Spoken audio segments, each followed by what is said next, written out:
tu cherches à contrôler et à sécuriser les informations qui rentrent et qui sortent de ton agent IA, alors le nouveau module Guardrails ici est fait pour toi. Je vais te présenter tout ça avec un cas concret. Ici, c'est un workflow qui va générer une histoire à publier sur les réseaux sociaux, donc juste ici, à partir d'idées récoltées, donc on peut imaginer sur internet, mais pour l'exemple, j'ai incorporé directement des idées dans ce module Edit Fields. Donc on peut voir ici que les idées, bon, elles sont un petit peu meurtrières, on a massacre, sang et meurtre, et en fait, notre storyteller agent va rédiger une histoire à partir des idées fournies. Donc si vous voulez, j'exécute tout de suite le workflow pour voir ce que ça donne.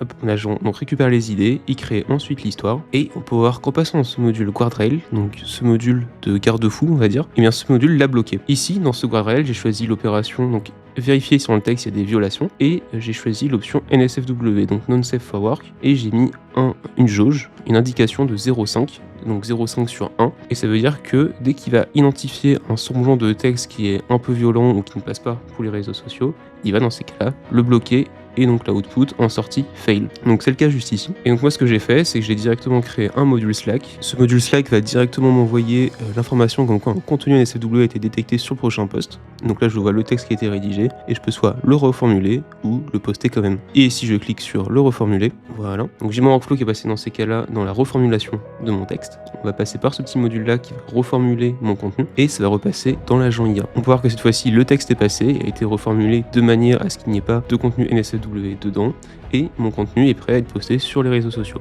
Donc voici comment on peut utiliser un peu ce module de Guardrails, donc de garde-fou. Si tu es intéressé par ce workflow là ou bien par toutes les explications concernant ce nouveau module de Guardrails, n'hésite pas à commenter Guardrails et je te l'enverrai. Et moi sur ce je te dis à la prochaine.